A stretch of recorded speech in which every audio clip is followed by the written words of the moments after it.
میری 5 بیٹیاں تھیں۔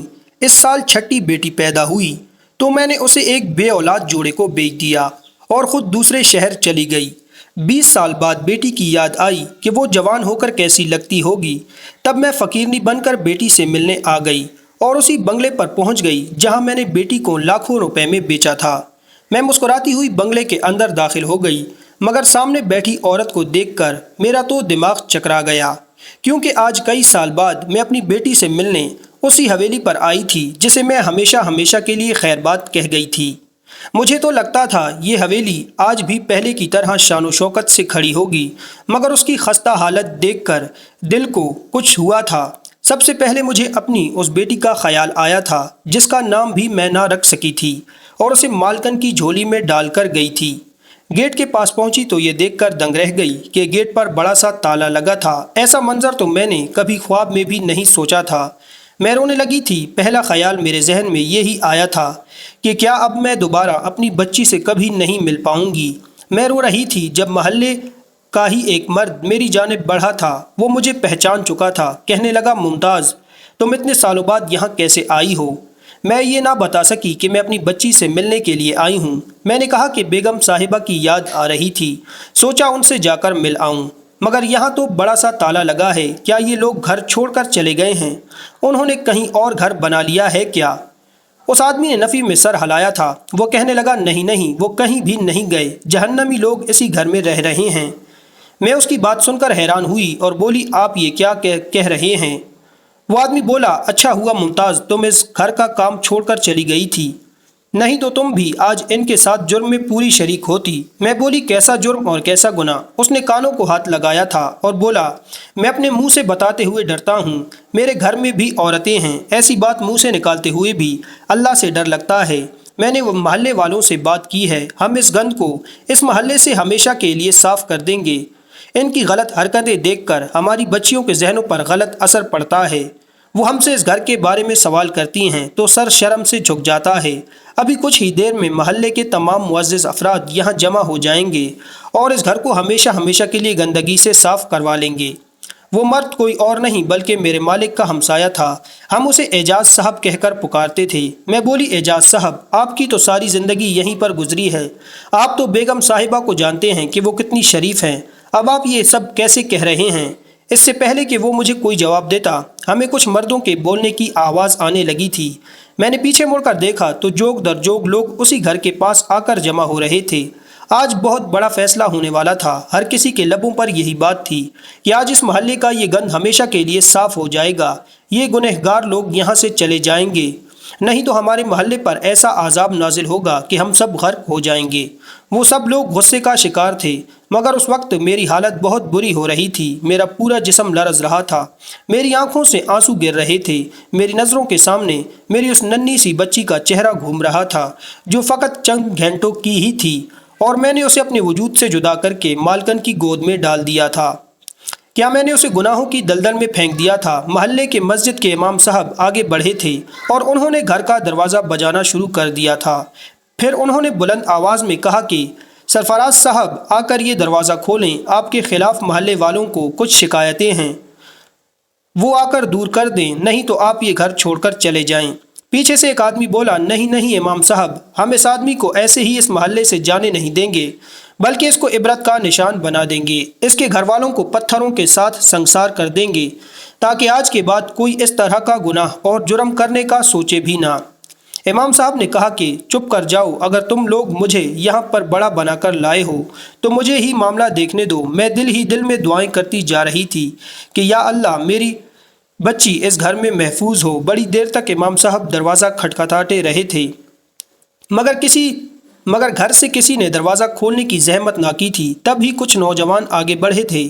انہوں نے امام صاحب کی جانب اجازت طلب نظروں سے دیکھا۔ مولوی صاحب نے سر اسبات میں ہلا دیا تھا تو دو لڑکے دیوار پھلانگ کر گھر میں داخل ہو گئے تھے اور پھر انہوں نے گیٹ کے ساتھ ملحق چھوٹا سا دروازہ کھول دیا تھا۔ امام صاحب آگے بڑھ گئے تھے، ابھی اور بھی لوگ اندر کی جانب داخل ہونے لگے تھے، مگر میں نے سب کو دھکا دے کر پیچھے کر دیا تھا اور خود اندر کی جانب بھاگ گئی تھی۔ بھاگتے بھاگتے لاؤنج میں آ گئی تھی۔ جیسے ہی میری نظر میری بچی پر پڑی تو میں زمین پر گر پڑی تھی۔ میری آنکھوں سے آنسو بہنے لگے تھے۔ میں چلا کر بولی، اتنا بڑا گناہ، اتنی بڑی زیادتی۔ تبھی سب لوگ بھی گھر کے اندر داخل ہو گئے تھے، جبکہ میری بچی بھاگ کر میں امید سے تھی۔ میں نے اوپر تلے 5 بیٹیاں پیدا کی تھیں۔ بچوں کی پیدائش میں وقفہ نہ ہونے کی وجہ سے میری حالت بہت خراب ہو گئی تھی۔ گھر میں خوراک کی بھی قلت تھی، 2 وقت کی روٹی تو آرام سے کھانا نصیب نہیں ہوتی تھی۔ میں ماں تھی، اپنا پیٹ کاٹ کر اپنے حصے کا کھانا بھی بچیوں کو دے دیتی تھی تاکہ ان کا پیٹ بھرا رہے۔ میں اٹھنے بیٹھنے سے بھی پریشان تھی، مگر میری ساس کو تو میری فکر ہی نہیں تھی۔ وہ ہر وقت مجھے تانے دیا کرتی تھی، کہنے لگی، جب سے یہ سبز قدموں والی لڑکی ہمارے گھر میں آئی ہے سارا رزق چاٹ گئی ہے، اور پھر اپنی طرح 5 منحوس بیٹیاں بھی ہیں، 5 بیٹیاں بھی جندی ہیں۔ میرا تنہا بیٹا ان ڈائنوں کو کیسے پالے گا؟ یہ سب باتیں سن کر میرا دل کانپ کر رہ جاتا تھا، مگر میری ساس اتنے میں ہی بس نہیں کرتی تھی۔ وہ آگے سے کہتی تھی کہ اگر اس بار بھی تو نے بیٹی جنی تو میں تمہیں طلاق دلوا دوں گی، اپنے بچے کی شادی کہیں اور کروا دوں گی۔ ہمیں نہیں چاہیے بیٹیاں اور ان کا بوجھ۔ اللہ میرے بیٹے کو ایک بیٹا دے دے جو میرے بیٹے کا سہارا بنے اور اس کے ساتھ مل کر روزی کمائے۔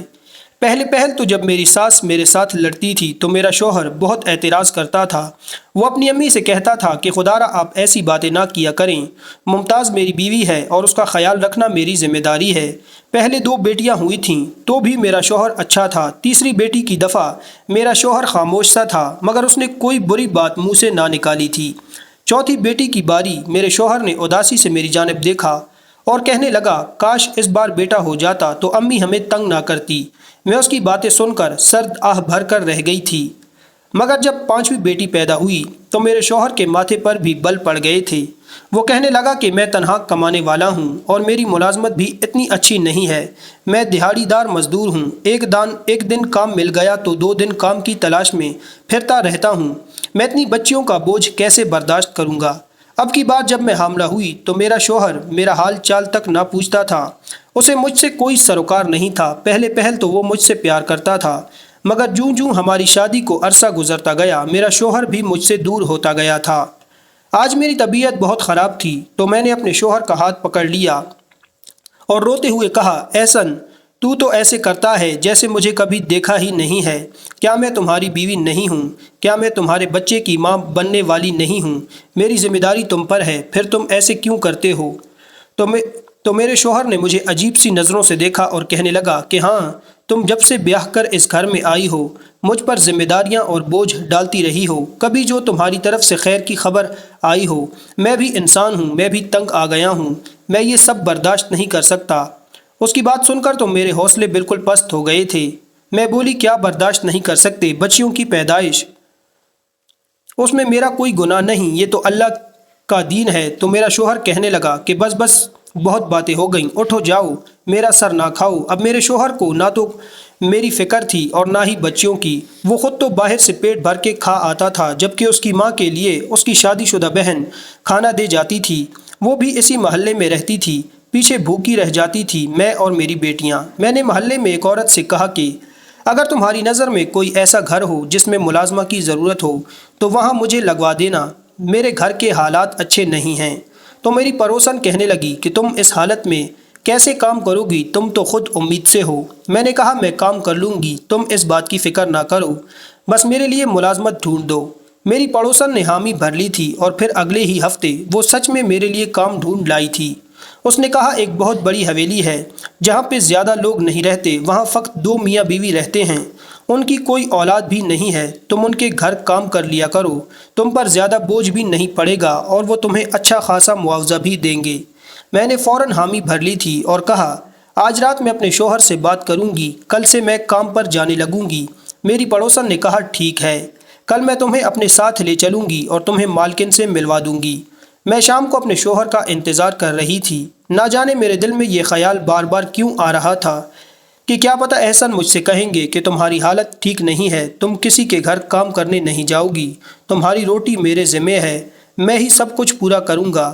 شام کو جب میرا شوہر کام سے واپس آیا تو میں نے اسے کہا کہ احسن، مجھے ایک گھر میں کام مل گیا ہے، اگر آپ اجازت دیں تو میں حویلی میں کام کر لیا کروں۔ احسن نے میری جانب عجیب نظروں سے دیکھا۔ وہ کہنے لگا، کیسا کام ہے؟ میں نے کہا، صفائی ستھرائی کا اور کھانا پکانے کا۔ احسن کہنے لگا، شکر ہے کہ مجھے تم سے آج کوئی اچھی خبر آئی ہے، ضرور جا کر کام کرو تاکہ میرا بھی بوجھ کم ہو جائے۔ مجھے اس بات کی خوشی بھی تھی کہ مجھے کام کی اجازت مل گئی ہے، مگر میرے اندر جو مان تھا وہ ٹوٹ گیا تھا۔ جب ایک عورت کا مان ٹوٹ جاتا ہے تو پیچھے کیا رہ جاتا ہے؟ مان ٹوٹ گیا تو سمجھو عورت ہی ٹوٹ گئی، باہر سے ایک مورت زندہ رہ جاتی ہے۔ اگلے دن میری پڑوسن مجھے مالکن کے گھر لے گئی۔ اس نے میری حالت دیکھی تو کہنے لگی، ممتاز، تم گھر کی صفائی کیسے کرو گی؟ تم تو خود امید سے ہو۔ مجھے تمہاری پڑوسن نے اس متعلق بتایا ہے۔ تو میں بولی کہ مالکن، آپ بالکل فکر نہ کریں، یہ کون سا میرا پہلا بچہ ہے جو میں نازک مزاج بن کر اور بستر سے لگ جاؤں گی۔ میں 6ٹھی بار حاملہ ہو رہی ہوں اور جہاں اپنے گھر کے اتنے کام کرتی ہوں ویسے یہاں بھی کر لیا کروں گی۔ اس سے اتنا تو ہوگا کہ میری بچیوں کو 2 وقت کی روٹی عزت سے مل جائے گی۔ مالکن نے کہا، ٹھیک ہے، میں تمہیں کام پر رکھ لیتی ہوں۔ میری مالکن نے کہا، ٹھیک ہے، میں تمہیں کام پر رکھ لیتی ہوں۔ میری مالکن بہت ہی اچھی عورت تھی، اس کا مزاج بہت اچھا تھا، وہ بہت پیار سے بات کرتی تھی۔ میرے حمل سے ہونے کی وجہ سے وہ میرا خیال بھی رکھتی تھی۔ گھر میں جو بھی فروٹ پڑا ہوتا وہ مجھے زبردستی کھلا دیتی تھی۔ ایک دن مالکن کے سر کے مالش کر رہی تھی تو وہ کہنے لگی کہ تمہارا شوہر تو تم سے بڑا خوش ہوگا، تم نے اسے اتنے بچے پیدا کر کے دیے ہیں۔ مالکن کی بات سن کر میری آنکھوں میں آنسو آ گئے تھے۔ میں نے کہا، احسن، میرا پھوپھی زاد تھا، اس نے مجھ سے محبت کی شادی کی تھی، مگر پھر جب میرے گھر 5 بیٹیوں کی ولادت ہو گئی تو اس نے بھی مجھ سے نظریں پھیر لیں۔ وہ مجھے اب پسند نہیں کرتا۔ میرے گھر 6ٹھا بچہ متوقع ہے، جبکہ احسن نے پہلے سے ہی مجھے آنکھیں دکھانا شروع کر دی ہیں۔ میں اپنے اس بچے کے لیے پریشان ہوں۔ میرے تو پہلے 5 بچے بھوک اور خوراک کی کمی کی وجہ سے بہت کمزور اور لاغر ہیں، نہ جانے اس بچے کی خوراک کو میں کیسے پورا کر سکوں گی۔ تو مالکن سسکی تھی اور وہ کہنے لگی، واہ اللہ، تیرے کام، تو ہی جانے تیرے کاموں میں کس کو دخل ہے۔ کسی کو اتنی اولاد دے دیتا ہے کہ اس سے سنبھالے نہیں سنبھلتی اور کوئی اولاد کے لیے ترستا رہتا ہے۔ ممتاز، تمہیں پتہ ہے کیا میری شادی کو پورے 7 سال ہو گئے ہیں، مگر ابھی تک مجھے اولاد کی خوشخبری نہیں ملی۔ میری ساس اپنے پوتے کو گود میں کھلانے کا سپنا لے کر قبر میں جا سوئی، مگر میرے ہاں اللہ نے رحمت نہیں بھیجی۔ میں نے ہر طرح کے اچھے ڈاکٹروں سے علاج کروایا ہے، میرے شوہر نے بھی اپنے سارے ٹیسٹ کرائے ہیں، سب کچھ ٹھیک ہے، مگر اللہ کی جانب سے ہی دیر ہے۔ میرا بڑا دل کرتا ہے کہ میں اولاد گود لے لوں، مگر میرا شوہر اس پر بھی راضی نہیں ہوتا۔ میں نے بڑا کہا کہ ہم کسی یتیم خانے سے بچہ گود لے لیتے ہیں، مگر شوہر مانتا ہی نہیں ہے۔ اب تم ہی بتاؤ میں کیا کروں؟ میرے مالکن کی باتوں میں اتنی بے بسی تھی کہ میرا دل کٹ کر رہ گیا تھا۔ میں نے مالکن کو دلاسا دیا تھا اور کہا کہ اللہ ہم دونوں کے ساتھ اچھا کرے گا۔ پھر جب اگلے دن میں کام پر واپس آئی تو مجھے دیکھ کر مالکن کی چیخ نکل گئی تھی۔ وہ کہنے لگی، کیا ہوا تمہارے ساتھ؟ یہ تمہارا حال کس نے کیا ہے؟ مالکن میرے چہرے پر بنے ہوئے نشانات کو دیکھ کر گھبرا گئی تھی، میری آنکھیں بھی سوجی ہوئی تھیں۔ میں رونے لگی اور بولی کہ کل میرے شوہر نے مجھ پر ہاتھ اٹھایا ہے، وہ اس بچے کو نہیں پیدا کرنا چاہتا۔ میری ساس نے میرے شوہر کو میرے خلاف بھڑکایا، یا تو وہ مجھ پر غصہ کرنے لگا۔ میں نے بھی آگے سے جواب دیا کہ تمہارا ہی بچہ ہے، تم پھر ایسے کیوں کر رہے ہو؟ تو اس نے مجھ پر ہاتھ اٹھایا اور یہ بھی کہا کہ اس بچے کو ختم کر دو، مجھے یہ بچہ نہیں چاہیے، مجھے یہ بچہ چاہیے ہی نہیں، اور اگر تم ضد کرو گی تو میں تمہیں طلاق دے دوں گا۔ میری مالکن رونے لگی تھی۔ وہ کہنے لگی، تمہیں پتہ ہے کیا کل مجھے میرے شوہر نے کہا کہ وہ مجھے چھوڑ دے گا یا دوسری شادی کر لے گا۔ ہم دونوں عورتیں بہت مجبور ہیں۔ میں کل سارا دن سوچتی رہی ہوں اور اس چیز کا حل مجھے پتہ ہے۔ کیا نکالا ہے؟ اگر تم برا نہ مانو تو میں تمہارے ساتھ ایک اسکیم شیئر کروں۔ میں بولی، جی مالکن کہیے، کیا کہنا چاہتی ہیں؟ میری اتنی مجال کہ میں آپ کی بات کا برا مانوں۔ مالکن کہنے لگی کہ ممتاز، تمہارا کون سا مہینہ چل رہا ہے؟ میں بولی، ابھی مجھے 1 مہینہ ہی ہوا ہے۔ تو مالکن کہنے لگی کہ چلو تم اپنے بچے کو نہ مارو، لیکن اس صورت میں تو تمہیں طلاق ہو جائے گی۔ طلاق سے بچنے کے لیے تم اپنے گھر میں یہ مشہور کر دو کہ تم نے بچہ ختم کروا دیا ہے، اور میں ادھر اپنے شوہر سے جھوٹ بولوں گی کہ میں حاملہ ہوں۔ اس طرح جب تمہاری کوکھ سے بچہ جنے گا تو وہ میں رکھوں گی، تمہارے شوہر کو علم نہیں ہوگا۔ یہ اب تم پر منحصر ہے کہ تم اپنا حمل اپنے گھر والوں سے کیسے چھپانا ہے، اور اپنے شوہر کو اس بات کا کس طرح سے یقین دلانا ہے کہ میں سچ میں حاملہ ہوں۔ یہ تم مجھ پر چھوڑ دو۔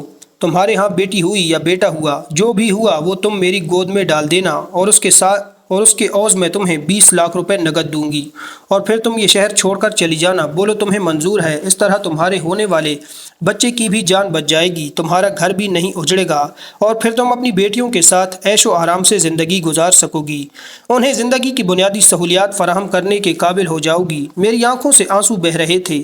میں نے کہا مالکن، اگر ایسا ہو جائے تو بہت ہی بہتر ہوگا، آپ تو میرے لیے مسیحا ثابت ہوں گی۔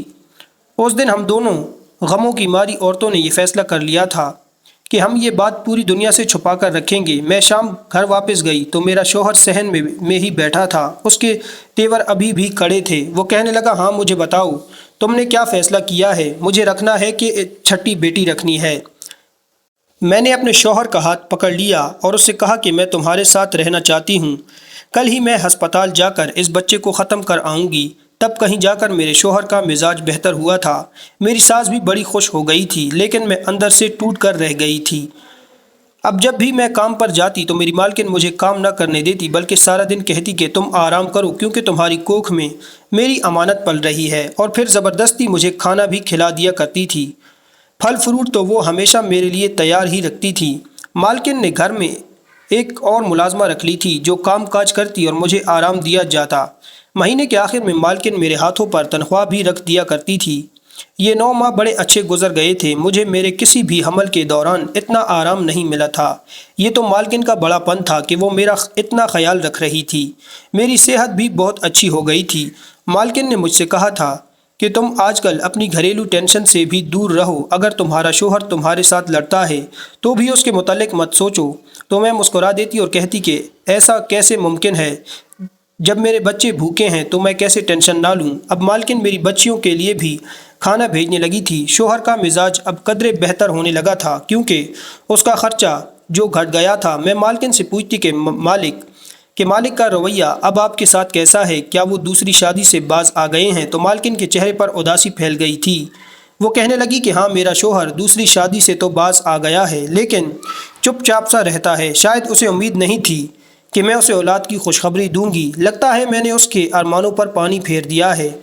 وہ تو اپنے لیے دوسری دلہن بھی تلاش کیے بیٹھا ہوگا، تبھی تو چپ چاپ سا رہتا ہے۔ لیکن تم فکر نہ کرو، آہستہ آہستہ ہم دونوں کے معاملات بھی ٹھیک ہو جائیں گے۔ میں کام پر جاتی تھی تو مالکن مجھے اے سی والے کمرے میں لٹا دیتی تھی۔ تب میں اپنے پیٹ پر ہاتھ رکھ کر اپنے ہونے والے بچے کے ساتھ ڈھیروں باتیں کیا کرتی تھی۔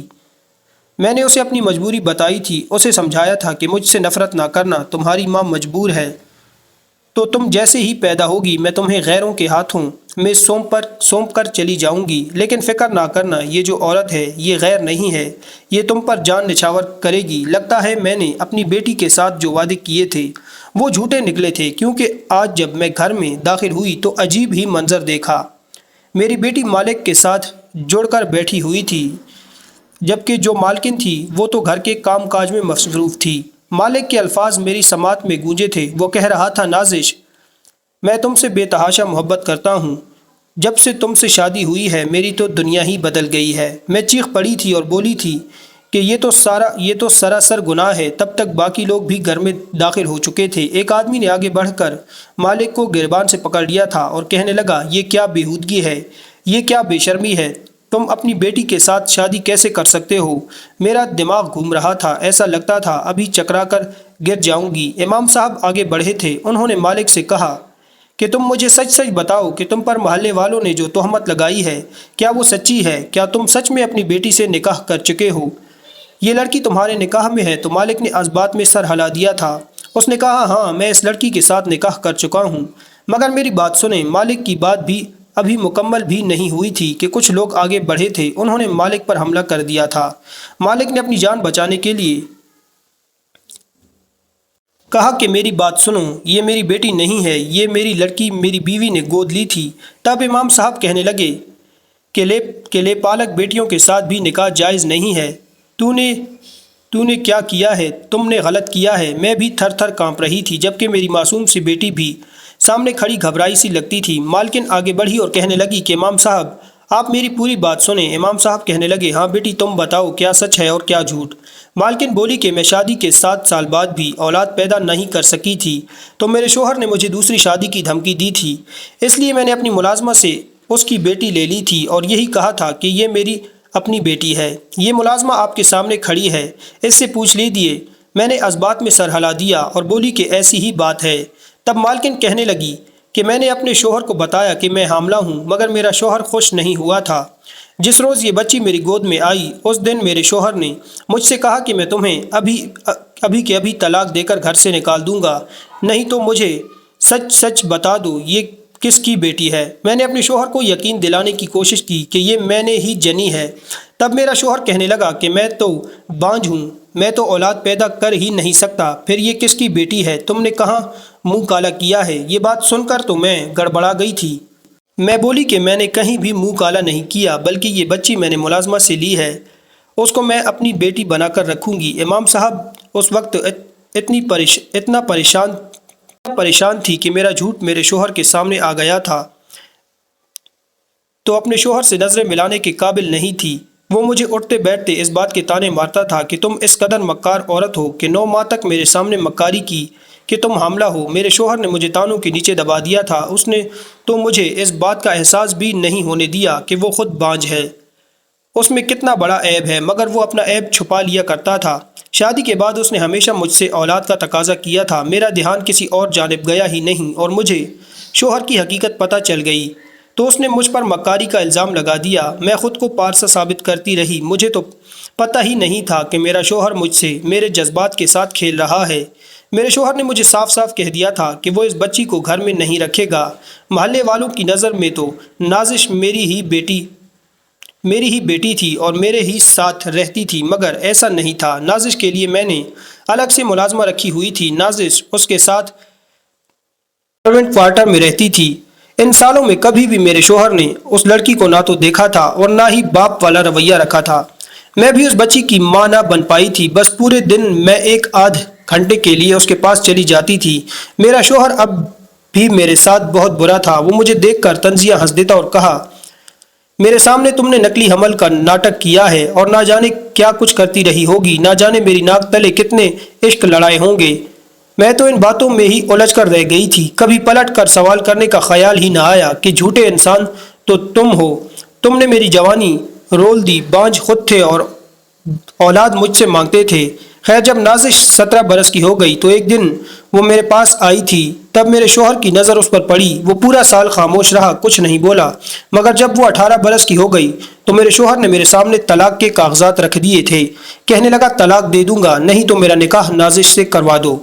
میرا شوہر جانتا تھا کہ طلاق ایسی چیز ہے جس سے میں بہت دبتی تھی، کیونکہ میرے والدین کا انتقال ہو چکا تھا اور میرے پاس رہنے کے لیے کوئی اور ٹھکانہ نہیں تھا۔ نازش بھی یہ نکاح نہیں کرنا چاہتی تھی، مگر وہ بھی میری طرح مجبور تھی، اس کے پاس بھی اور کوئی چارہ نہیں تھا۔ نکاح کے بعد میرے شوہر نے مجھے اس گھر کی ملازمہ بنا دیا اور نازش کو مالکن۔ نہ جانے محلے میں یہ بات کیسے پھیل گئی، اچھا ہی ہوا۔ خیر نازش آگے بڑھ کر کہنے لگی، مجھے اس آدمی سے خلا چاہیے۔ خیر امام صاحب نے پولیس کو بلایا اور نازش کی مدیت میں زبردستی کے نکاح کا مقدمہ درج ہو گیا۔ مالک کو پولیس لے گئی اور نازش کو خلا مل گئی۔ مالکن نے بھی طلاق لے لی تھی اور اپنی جائیداد سمیٹ کر نازش کے ساتھ دوسرے شہر شفٹ ہو گئی تھی، مگر جانے سے پہلے بھی نازش کو گلے لگانے کا موقع مل گیا تھا۔ میری اس بیٹی کے بدلے اللہ نے میری 5 بیٹیوں کے نصیب کھول دیے تھے۔ مالکن کے حوالے جب میں نے نازش کو کر دیا تو میری زندگی بدل گئی تھی۔ میرا شوہر میرے ساتھ اچھا ہو گیا تھا، میری بیٹیوں کو خوراک ملنے لگی تھی، ان کو میں نے اچھے اداروں سے تعلیم دلوائی تھی۔ احسن نے میرے 20 لاکھ سے بزنس کیا تھا جس میں اسے منافع ہوا تھا۔ اب میری 5 بیٹیاں بیائی گئی ہیں، مگر میں سوچتی ہوں کہ نازش نے جو اتنے غم دیکھے